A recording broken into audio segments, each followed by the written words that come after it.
Samantala, inaasang lalong sisikip daw ang daloy ng trapiko sa mga lansangan sa Metro Manila, lalo na't nagbalik eskwela na ang karamihan sa mga estudyante sa lahat ng antas, mapapribado man o publiko. Silipin natin lagay ng trapiko, naku po, dyan sa Katipunan Avenue. May live report si Micaela Papa. Mika!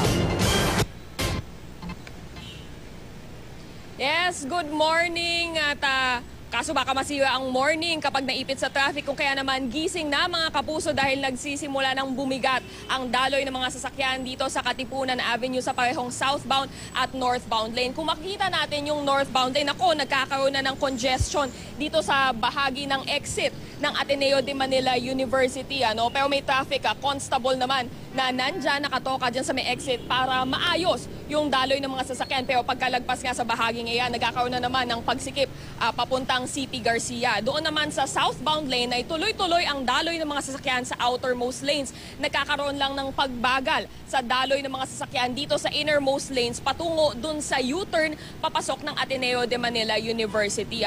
Pero pagkalagpas naman ng U-turn na yan ay tuloy-tuloy na ang daloy ng sasakyan save for bandang Aurora Boulevard kung saan nagkakaroon din ng kaunting congestion. Pero kung mapapansin ninyo, hindi ito yung karaniwang traffic o yung karaniwang mabigat na traffic na nakikita natin tuwing pasukan. Yan ay dahil wala pang pasukan sa parehong college ng Miriam College at Ateneo de Manila University. At yan muna ang latest mula dito sa Katipunan Avenue. Balik sa inyo, Ivan. Maraming salamat, Micaela Papa.